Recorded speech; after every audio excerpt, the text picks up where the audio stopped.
Welcome to this week. It's not the weekly show, it's the daily show, your daily Scrum. Welcome to this day.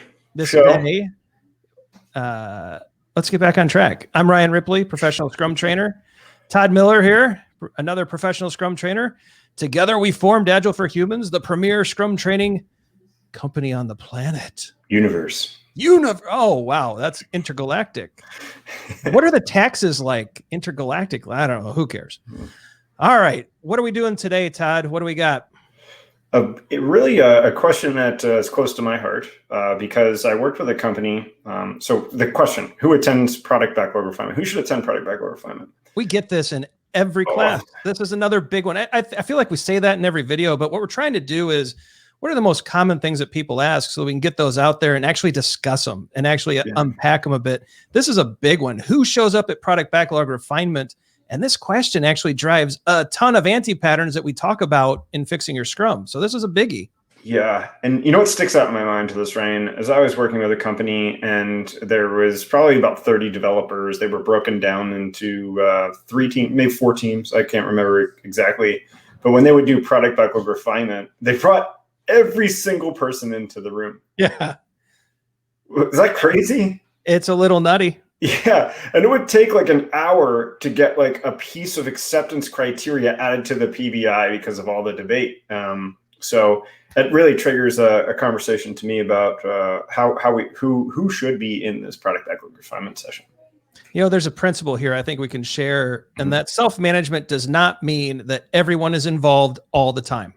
Yeah, actually quite the opposite, doesn't it?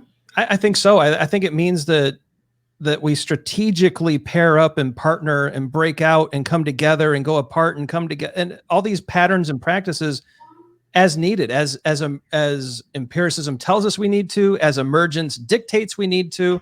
And so it's a flow. We're constantly together and apart.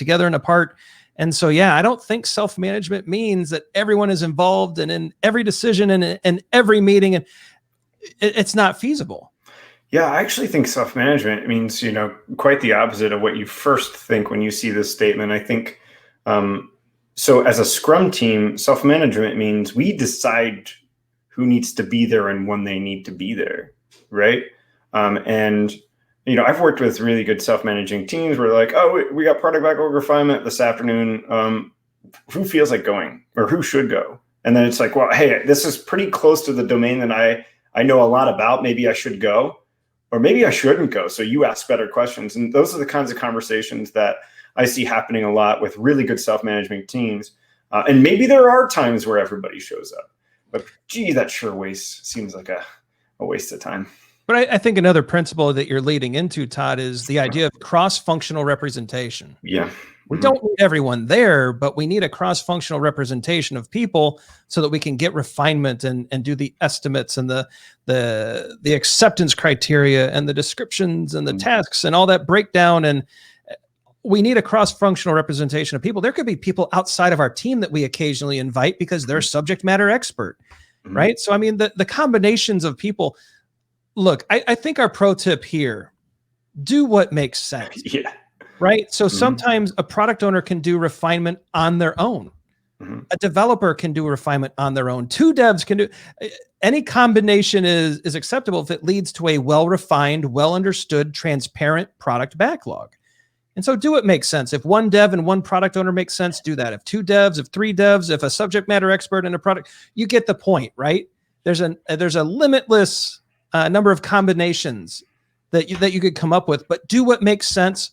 Seek cross-functional representation and don't worry about everyone being in the room all the time. I've seen so many companies, Todd, skip refinement because they've told me, Ryan, we can't afford the development time. We can't have everyone locked in a conference room for, around 10% of our capacity the whole month or the whole 2 weeks or whatever their sprint length was. And I'm like, yeah, that would be crazy. Don't do that. But you can have a product owner and a dev, right? And like, and the light bulb goes off and suddenly we're doing refinement again. Yeah. And, to that point, when I start to think that,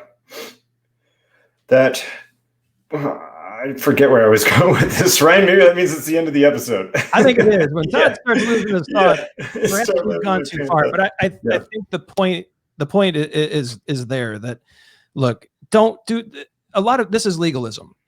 People see refinement and they think everyone has to be in the room. Don't do zombie Scrum. One more plug for our good friends in the Netherlands. Don't do bad. Fix your Scrum, right? Do what makes sense. Cross-functional representation, and not everyone has to be present all the time. And I think you'll be all right with refinement.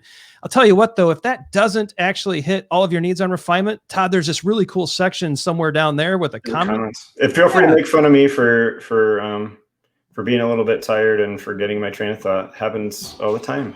I'm going to leave the first comment making fun of Todd. I hope someone else leaves the second. But there's a space in there for comments. Leave us your questions about refinement, or perhaps you've worked through this issue. Tell us how it went. Tell us what you did. It could probably help someone else. And if you leave us a question, it might end up on a future show. So who knows? You can see your question in the box below in a future episode.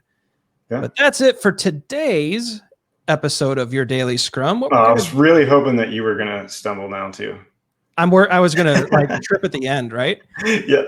And so thank you for watching. All of our socials are there. Don't forget to like this video, smash the subscribe button. Todd smash. Todd smash. Todd smash. Smash that subscribe button. That'll give you an alert every day when we drop the new video. Hit the socials, leave your questions with us. Check out our book, Fixing Your Scrum, Practical Solutions to Common Scrum Problems. It's all there on agileforhumans.com. Thanks for watching. We hope this helped, and we will see you tomorrow.